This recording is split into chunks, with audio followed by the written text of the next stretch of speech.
ಇದ್ರಲ್ಲಿ ನಿನ್ನ ಚುಚ್ಚಿ ಸಾಯಿಸ್ಬೇಕು ಅನ್ನೋಷ್ಟು ಕೋಪ ಬಂದಿದೆ. ಆದ್ರೆ ನಿನ್ನ ಅಷ್ಟು ಈಸಿಯಾಗಿ ಸಾಯಕ್ ಬಿಡಲ್ಲ. ನಿನ್ ವಂಶಸ್ಥರು, ನಿನ್ ರಕ್ತ ಸಂಬಂಧಿಕರು ಮಾತ್ರನೇ ಆ ದೇವಸ್ಥಾನದೊಳಗೆ ಹೋಗಕ್ಕಾಗೋದು. ನಾನ್ ಹೋಗ್ಬೇಕು ಅಂದ್ರೆ ನಿನ್ನ ಕಡೆಯವ್ರ ಹೆಲ್ಪ್ ಬೇಕು. ಆ ಕಾರಣಕ್ಕೋಸ್ಕರನೇ ನಿನ್ನ ಸಾಯಿಸ್ದೆ ಬಿಟ್ಟಿದ್ದೀನಿ ಅನ್ನೋ ವಿಚಾರ ನಿನ್ಗೂ ಗೊತ್ತು.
ಸಾನ್ವಿ, ಇದಕ್ಕಿಂತ ಮುಂಚೆ ಕೂಡ ನಿನ್ನ ನೋಡಿದ್ದೆ.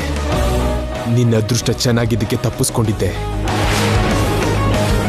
ಈಗ ನಿನ್ನ ಪಾಪದ ಕೂಡ ತುಂಬಿರೋದ್ರಿಂದ ನನ್ನ ಕೈಗೆ ನೀನು ಸಿಕ್ಕಾಕೊಂಡಿದ್ಯಾ. ನಿನ್ನ ಸ್ವಾರ್ಥಕ್ಕೋಸ್ಕರ ನನ್ನ ಬಂಧಿಸಿ ಹಿಂಸೆ ಕೊಟ್ಟು ಸಾಯಿಸೋಕ್ ನೋಡ್ದೆ. ಸ್ವಲ್ಪ ಕೂಡ ಯೋಚನೆ ಮಾಡ್ದೆ ನನ್ನ ಮನೆಗೆ ಬಂದು ನನ್ನ ಮುಂದೆನೆ ವೇಷ ಬದಲಾಯಿಸ್ಕೊಂಡು ನನಗೆ ಮೋಸ ಮಾಡಬೇಕು ಅನ್ಕೊಂಡಿದ್ಯಾ ಅಂದ್ರೆ ನಿನಗೆ ಭಯನೇ ಇಲ್ಲ ಅಂತ ನನಗೆ ಅರ್ಥ ಆಯ್ತು. ನನಗೆ ನೋವು ಕೊಟ್ಟು ನನಗೆ ನರ್ಕ ತೋರಿಸಿದಲ್ದೆ ನಾನು ಬದುಕಿದ್ರು ಸತ್ತು ಹೋಗಿದ್ದೀನಿ ಅಂತ ಹೇಳಿ ನಮ್ಮ ಮನೆಯವರಿಗೆಲ್ಲ ನರ್ಕ ತೋರಿಸಿದ್ಯಾ ಸಾನ್ವಿ ನೀನು? ಇಷ್ಟು ಕೆಟ್ಟವಳಾಗಿರೋ ನಿನ್ನ ಹೇಗೆ ಸುಮ್ಮನೆ ಬಿಡ್ತೀನಿ ಅನ್ಕೊಂಡಿದ್ಯಾ?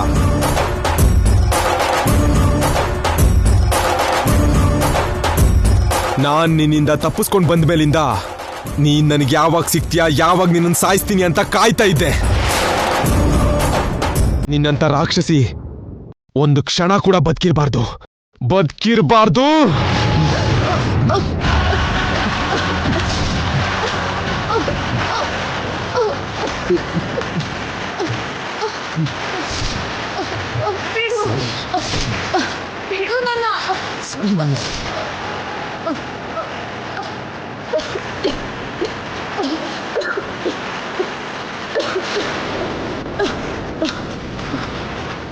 ಏನೇ ನಿನ್ ಮೇಲೆ ಕರುಣೆ ತೋರಿಸಿ ಇಲ್ಲ ನೀನೊಬ್ಳು ಹೆಣ್ಣು ಅನ್ನೋ ಕಾರಣಕ್ಕೆ ನಿನ್ನ ಬಿಟ್ಬಿಡ್ತೀನಿ ಅನ್ಕೊಂಡಿದ್ಯಾ? ಇಲ್ಲ, ನಾನು ನಿನ್ನನ್ನು ಸಾಯಿಸಿದ್ಮೇಲೆ ನಿನ್ನ ಯಾಕೆ ಸಾಯಿಸ್ಬೇಕಾಗಿತ್ತು ಅಂತ ಕೇಳಿದ್ರೆ ನಿನ್ ಕಡೆಯವರು ನನ್ನ ಕಡೆಯವರು ನಂಬದೇ ಇರಬಹುದು. ಅವರೆಲ್ಲರನ್ನೂ ಕರೆದು ನೀನೆಷ್ಟು ಕೆಟ್ಟವಳು ಅಂತ ನಿನ್ನ ಬಾಯಲ್ಲೇ ಹೇಳಿಸಿ ಅವರಿಂದ ತೂಚಿ ಅನ್ಸಿ ನಿನ್ನ ಚಪ್ಪಲಿಲ್ ಹೊಡೆಸಿ ಆಗ ಸಾಯಿಸ್ತೀನಿ ನಿನ್ನ.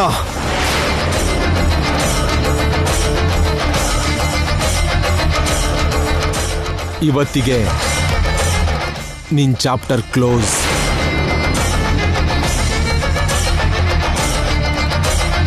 ನೋಡ್ತೀನಿ ಕಣೆ, ನೀನ್ ನಾಶ ಆಗೋದು ನೋಡ್ತೀನಿ.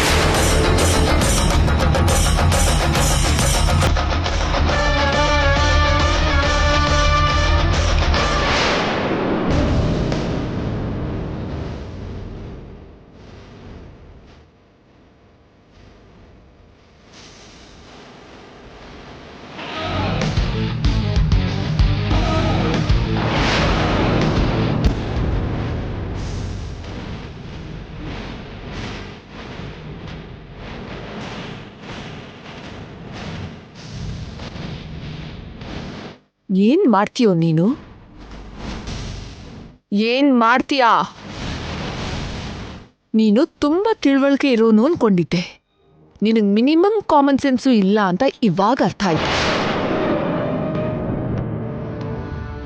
ಏಯ್, ಮಾತಲ್ ಮನೆ ಕಟ್ಟಿ ತಪ್ಪಿಸ್ಕೋಬೇಕು ಅಂತ ನೋಡ್ತಿದ್ಯಾ? ಇಲ್ಲ, ಅನಗತ್ಯವಾಗಿ ಆವೇಶಪಟ್ಟು ಕೆರಳಿದ್ರೆ ನಿನಗೇ ನಷ್ಟ ಆಗತ್ತೆ ಅಂತ ಹೇಳ್ತಾ ಇದ್ದೀನಿ. ಈಗ ನನ್ನ ಬಗ್ಗೆ ಎಲ್ಲಾರ್ಗೂ ಹೇಳಿ ಜಗಳ ಮಾಡಿದ್ರೆ ನಡೆಯೋ ಗಲಾಟೆಗೆ ನಿನ್ ತಂಗಿ ಶೋಭನಾ ನಿಂತು ಹೋಗತ್ತೆ. ಆಲ್ರೆಡಿ ನಾಗಮ್ಮನಿಂದ ಒಂದ್ಸಾರಿ ಶೋಭನಾ ನಿಂತು ಹೋಗಿದೆ. ಈಗ ನನ್ನಿಂದ ಮತ್ತೆ ನಿಂತು ಹೋದ್ರೆ ಅವರಿಬ್ಬರ ಸಂಬಂಧಕ್ಕೂ ಬಲ ಇಲ್ಲದೆ ಹೋಗ್ಬಿಡತ್ತೆ.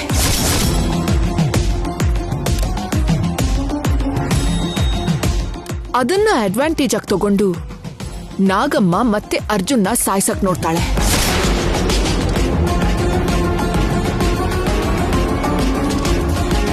ಮದ್ವೆ ಆದ 2 ದಿನಕ್ಕೆ ಶೋಭನ ಆಗದೆ ನನ್ ತಮ್ಮ ಸತ್ರೆ ನಿನ್ ತಂಗಿ ಜೀವನ ಏನಾಗತ್ತೆ ಅಂತ ಯೋಚನೆ ಮಾಡಿದ್ಯಾ?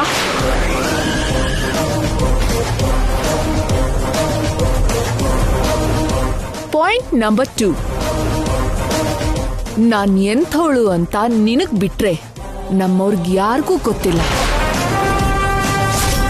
ಈಗ ಸಡನ್ ಆಗಿ ನಾನು ರೌಡಿ, ನಾನು ಸ್ಯಾಡಿಸ್ಟು, ನಾನು ಕಿಡ್ನಾಪರ್, ನಾನು ಕಿಲ್ಲರ್ ಅಂತ ನೀನ್ ಹೇಳಿದ್ರೆ ನನ್ ತಾಯಿ, ನನ್ ತಂದೆ, ನನ್ ಗಂಡ, ನನ್ ತಮ್ಮ ಹೇಗ್ ನಂಬ್ತಾರೆ ಅನ್ಕೊಂಡಿದ್ಯಾ? ಪಾಯಿಂಟ್ ನಂಬರ್ 3, ಒಂದ್ ವೇಳೆ ನಿನ್ ಹೆಂಡತಿ, ನಿನ್ ತಂಗಿ, ನಿನ್ ಅಜ್ಜಿ ನಂಬೇ ಬಿಟ್ರು ಅನ್ಕೋ, 25 ವರ್ಷ ಬೇರೆ ಆಗಿ ಒಂದಾದ ನಮ್ಮ ಕುಟುಂಬಗಳು ಮತ್ತೆ ಬೇರೆ ಆಗತ್ತೆ.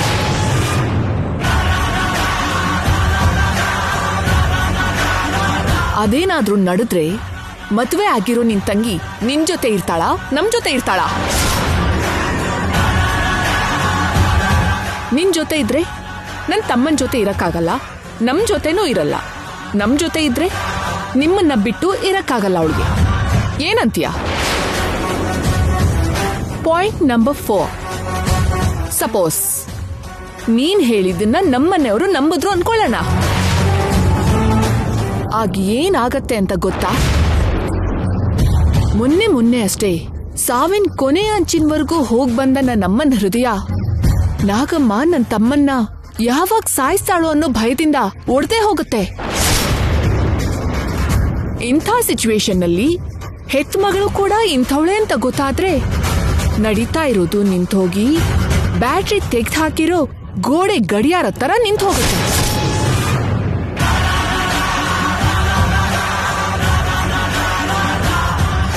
ಪಾಯಿಂಟ್ ನಂಬರ್ 5, ನಿಮ್ಮಪ್ಪನ್ನ ಕಳ್ಕೊಂಡು ಮಗ ಸತ್ತೋದ ಅನ್ನೋ ನೋವನ್ನ ಮರೆಯಕ್ಕಾಗದೆ ಇರೋ ನಿಮ್ ಅಜ್ಜಿ ಮುದಿ ಗುಂಡ್ಗೆ ಹೆತ್ತ ಮಗಳು ಕೂಡ ಸತ್ತೋಗ್ತಾಳೆ ಅನ್ನೋ ನೋವನ್ನ ತಡ್ಕೊಳಕಾಗ್ದೆ ಸೂಜಿ ಚುಚ್ಚಿರೋ ಬಲೂನ್ ಥರ ಟಪಾರ್ ಅಂತ ಒಡ್ದೋಗತ್ತೆ. ಹೀಗೆ ಹೇಳ್ಬೇಕು ಅಂದ್ರೆ ಇನ್ನು ತುಂಬಾ ಪಾಯಿಂಟ್ಸ್ ಇದೆ. ಯಾವ ಪಾಯಿಂಟ್ ಆಫ್ ವ್ಯೂನಲ್ಲಿ ನೋಡಿದ್ರು, ಯಾವ ಆಂಗಲ್ನಲ್ಲಿ ನೋಡಿದ್ರು ನೊಂದ್ಕೊಳ್ಳೋದು, ನಷ್ಟಕ್ಕೆ ಒಳಗಾಗೋದು ನೀನು, ನಿನ್ ತಂಗಿನೇ.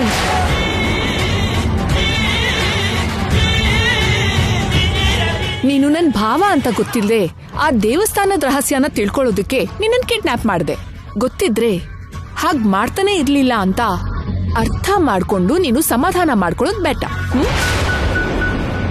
ನಡೆದು ಹೋಗಿರೋದ್ರ ಬಗ್ಗೆ ಹೆಚ್ಚು ಯೋಚನೆ ಮಾಡಿ ನೊಂದ್ಕೊಂಡು ಕೋಪ ಮಾಡ್ಕೊಂಡ್ರೆ ಉಪಯೋಗ ಏನೂ ಇಲ್ಲ ಭಾವ. ಟೈಮ್ನ, ಎನರ್ಜಿನ ವೇಸ್ಟ್ ಮಾಡ್ಕೊಳ್ಳೋದು ತಪ್ಪು. ಈಗ್ಲೂ ಏನ್ ಟೈಮ್ ಮೀರಿ ಹೋಗಿರೋದಿಲ್ಲ. ಆ ದೇವಸ್ಥಾನದ ರಹಸ್ಯ ಏನು ಅಂತ ಹೇಳು, ಎಲ್ಲರೂ ಹ್ಯಾಪಿಯಾಗಿರ್ಬೋದು. ನೀನಂತ ಕೆಟ್ಟ ಹೆಂಗ್ಸಿಗೆ ಸತ್ರು ಹೇಳಲ್ಲ.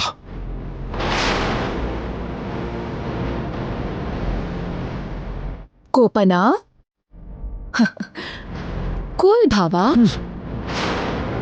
ನನ್ ಬಗ್ಗೆ ಗೊತ್ತಿತ್ತು ಕೂಡ ಪಾಪ ಏನೂ ಮಾಡಕ್ಕಾಗದೆ ಫ್ರಸ್ಟ್ರೇಷನ್ ಅಲ್ಲಿ ಇದ್ಯಾ ಅಂತ ನನಗೆ ಅರ್ಥ ಆಯ್ತು. ಆಮೇಲೆ ಕೂಲ್ ಆಗಿ ಡಿಟೇಲ್ಡ್ ಆಗಿ ನಿನ್ಗೆ ಅರ್ಥ ಆಗುವಾಗ ಹೇಳ್ತೀನಿ ಬಾಬಾ.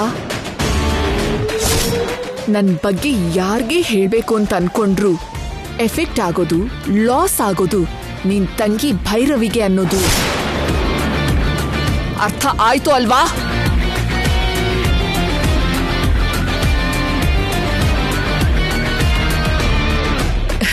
ತಿಳುವಳಿಕೆ ಇರೋನಾದ್ರಿಂದ ಅರ್ಥ ಮಾಡ್ಕೋತೀಯ ಬಿಡು.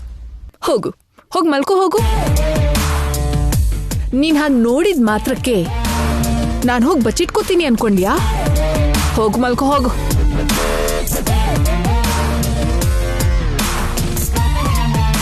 ಹೋಗು.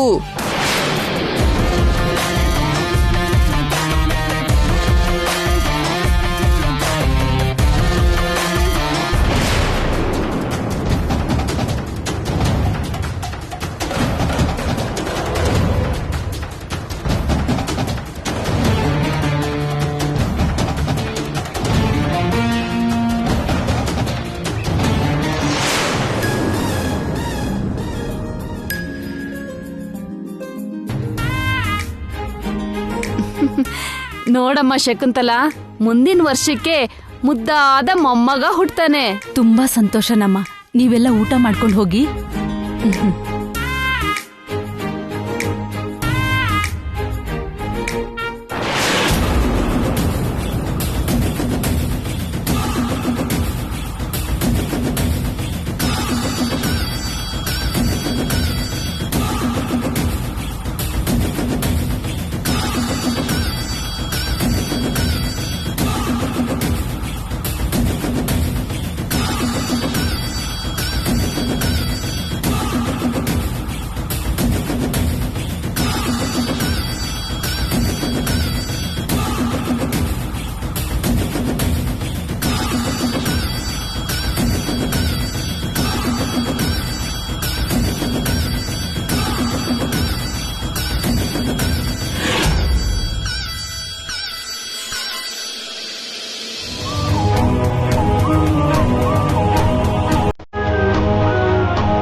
ಚಿಕ್ಕಮ್ಮ, ಮಾತ್ರೆ ತಗೊಳ್ಳಿ. ಚಿಕ್ಕಮ್ಮ, ಚಿಕ್ಕಮ್ಮ,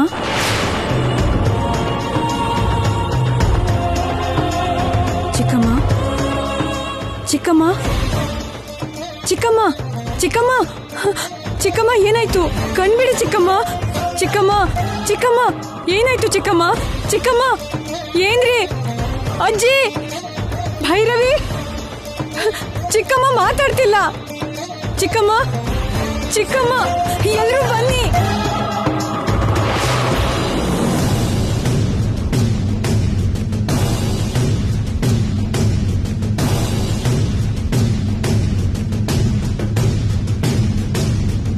ಚಿಕ್ಕಮ್ಮ, ಚಿಕ್ಕಮ್ಮ,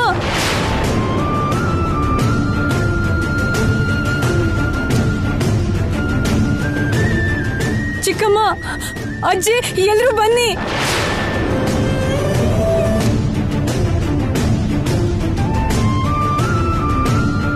ಅಮ್ಮ, ಅಮ್ಮ, ಚಿಕ್ಕಮ್ಮ, ಅಮ್ಮ, ಚಿಕ್ಕಮ್ಮ,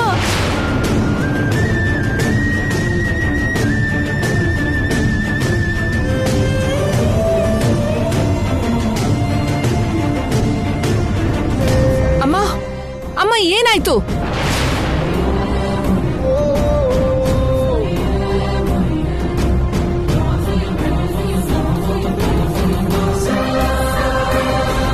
ಶಕುಂತಲಾ, ಅಮ್ಮ ಕೌಸಲ್ಯ, ಶಕುಂತಲಾ ಏನಾಯ್ತಮ್ಮ? ಏನ್ ನಡೀತಮ್ಮ? ಕಂಟಗಿರಿ ಅತ್ತೆ. ಅತ್ತೆ,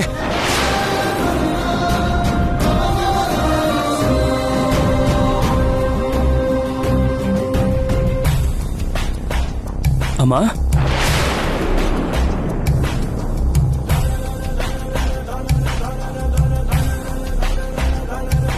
ಅಮ್ಮ, ಅತ್ತೆ ಅಮ್ಮ, ಅಮ್ಮ ಏನಾಯ್ತಮ್ಮ? ಅಕ್ಕ, ಅಮ್ಮನಿಗೆ ಏನಾಯ್ತು? ಅಮ್ಮ ಏನಾಯ್ತಮ್ಮ? ಅಮ್ಮ ಅಮ್ಮ ಕಣ್ಬಿಡಿ. ಅಮ್ಮ ಅಮ್ಮ, ಅಮ್ಮ ಎದ್ದೇಳಮ್ಮ. ಅಯ್ಯೋ ಅಮ್ಮ ಏನಾಯ್ತು? ಶಕುಂತಲಾ ಕಣ್ ತೆಗಿಯಮ್ಮ.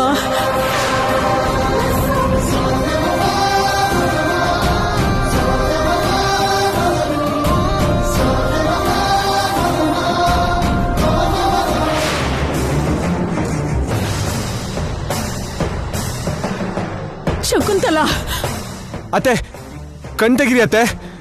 ಇವಳನ್ನ ಗುರುತಿಡಿದ್ರು ಆದಿತ್ಯ ಏನು ಹೇಳ್ತಿಲ್ಲ ಅಂದ್ರೆ ಇವರೆಲ್ಲರೂ ಒಂದಾಗ್ಬಿಟ್ರ? ಅಥವಾ ಇವನು ಅವಳನ್ನ ಏನು ಅಂದೇ ಇರೋ ಹಾಗೆ ಸಾನ್ವಿ ಏನಾದ್ರೂ ಪ್ಲಾನ್ ಮಾಡಿದಾಳ? ಶಕುಂತಲಾ ಏನಾಯ್ತಮ್ಮ? ಅಮ್ಮ ಕಣ್ಬಿಡಿ. ಅಮ್ಮ ಏನಾಯ್ತು? ಅಮ್ಮ ಏನಾಯ್ತಮ್ಮ? ಅಮ್ಮ ಎದ್ದೇಳಮ್ಮ.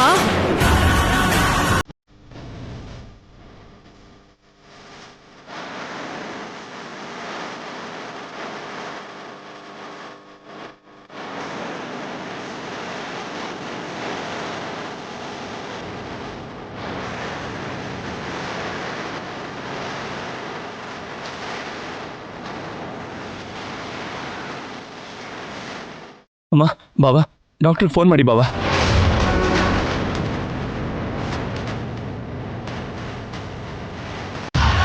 ಹಲೋ ಡಾಕ್ಟರ್, ನಾನು ಆದಿತ್ಯ ಮಾತಾಡ್ತಿದ್ದೀನಿ. ಅಮ್ಮ ಮಾತಾಡು. ಕಣ್ಬಿಡಿಮ್ಮ. ಬಾಬಾ ಒಂದು 5 ನಿಮಿಷ, ಡಾಕ್ಟ್ರು ಬೇಗ ಬಂದ್ಬಿಡ್ತಾರೆ.